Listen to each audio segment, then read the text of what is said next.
Hi, I'm Brian and welcome along. Thanks for joining me today. And what I'm doing today is a video which is trying to lend support to the almighty chorus of VC members and others who are saying to record companies, enough is enough with the copyright claims. It's just so brutally annoying that I'm going to be talking about music on this channel, as many others are.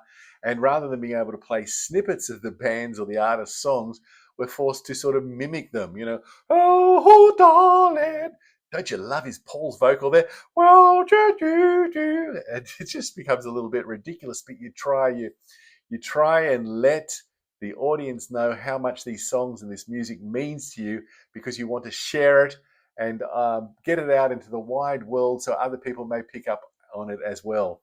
And it sort of came to a head for me when I went to see my favorite band, The Church, at the Enmore Theatre. And I thought, I'm going to do a video here. I just wanted a few snippets. And what happened was that I put the entire video together. I included a snippet of a song called One Day off their album Seance, and also a section from Tantalized. And now, if you know these two songs, then I'm in awe of you as well. I don't know what that means, but still. Anyway, so I uploaded it and we got to immediately two copyright claims. And the first was for One Day, which was fine as they were building up to the song. But as soon as they hit that, I'm going to have to sing it for you now. As soon as they hit that moment, that riff, down, down, down, down, down, down, down, bang, copyright claim. And same for later on with Tantalized. I was able to film like the first 2 minutes of build up, but as soon as Steve Kilbey came in with his vocals, bam, copyright claim. And my first reaction is, what have I done wrong? I've seen these videos on YouTube all the time. Why me? Why did it happen? I started to fret and I started to get anxious about it. And I thought to myself, well, you can sort of dispute it on the grounds of reviewing or fair use or fair dealing. But I haven't gone through this process, but it looks like a lengthy one. And what you really want to do is with a review of a gig, you want to get it out quickly so other people might be encouraged to go along as well and get their tickets. So, and that's not going to happen if you go through fair use. And, Rick Beato talks about having a lawyer basically full time looking into these issues for him. So we're absolutely stymied, particularly as a small channel. So what did I do? I went back and cut and edited the video all over again. It took me hours of work to get it edited and back up online. And the same thing goes, I found, with rare tracks from artists. Even if it's the rarest track which has never appeared on an official release, somehow they can still get you, and that is really annoying. So what I started to do then was just to create a dummy video file. And what I do is I take about 2 minutes of background video, just of a black screen, and put in these snippets that I wanted to include in the video I was going to mention, like 10 of them, and see which one's got copyright claims on them. And my last experience was of the 10 that I put up into that space, 9 of them got copyright claims. I'm thinking, what's the point? It's so annoying.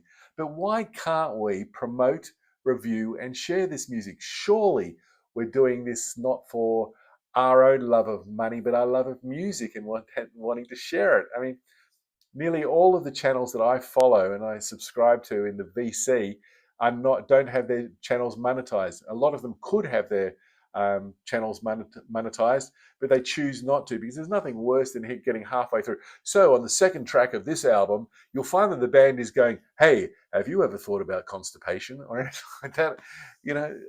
It's one of the reasons I joined up to YouTube Premium, to get rid of the ads. I'm giving them, that money every month, but I don't have to go through ads anymore. Now, I appreciate it if you're doing YouTube as a full-time job, then maybe ads are something you need to include, but it's not something that I would ever think of doing until I desperately needed the money, and fingers crossed that won't happen. Um, but an interesting thing occurred was I was showing a friend of mine one of my videos, and it was quite a while ago, but I was using a different account, so I wasn't using the account that I normally use. And in the middle of, at the start of my video, ads came up, and I hadn't even asked for them to be put there. What are some of your experiences? Anyway, so what are we trying to do? We're trying to spread the news. We're trying to help bands sell more albums if those bands are current. And if not, we're trying to share the love. But let's go back to the Church. It wasn't that long ago when they produced this album, The Hypnagogue.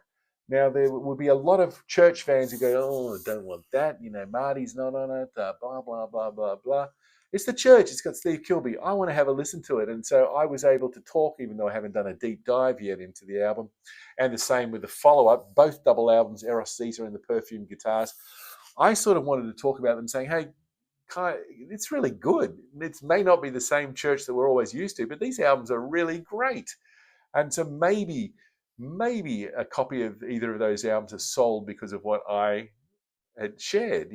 This album's Steve Kilbey and Martin Kilby Kennedy, and it's Premonition 5. Blink and you miss that one. If you didn't know it was coming out, you miss it. And so I remember I did put on some, what's the word for it? I did put on a snippet or so from that album, or was it one of the previous ones? And I got a reply saying, I really got to check that out. People wanted to know whether these albums were any good before they spent their money on it, if that makes sense. Anyway, often we're talking about albums that record companies don't even have in print. So what are they doing? They're forcing us into the streaming zone. But if I'm using YouTube Premium, and I'm using it to get those snippets to help give me sort of a bit of excitement about buying some music. That's what I'm trying to do. There are other albums which you get copyright claims on that are really rare or forgotten, and they aren't selling anyway. So maybe here's an opportunity to make some money out of us. There are albums that more mature collectors like me, more mature collectors aren't even listening to, and we're people generally, hopefully, with disposable income, so we can spend money on these luxury items. For example, I recently did a post on Charlie XCX's Brat album. Now, I don't know that there'd be anybody who sort of subscribed to me or as part of the section of the vinyl community that I hang out on, but maybe, you never know, that just by me sharing that album, that one person bought the album or checked out some more Charlie XCX. And what's the fuss about? Who knows? And there's albums in the last 10 years that have been released that collectors aren't even aware of. So back to the original point.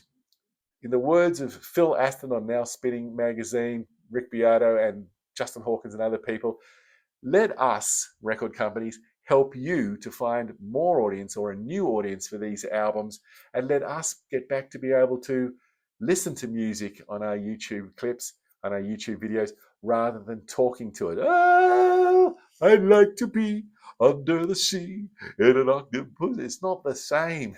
Anyway, please leave comments below if any of this is familiar to you, and if you have any solutions or ways that you can get around it. I'd be really interested to know, because it's an absolute pain, these copyright claims, and I can't see that they're doing anybody any good. Anyway, my name's Brian. Thanks for hanging out. I hope you're doing really well, staying cool, and bye now.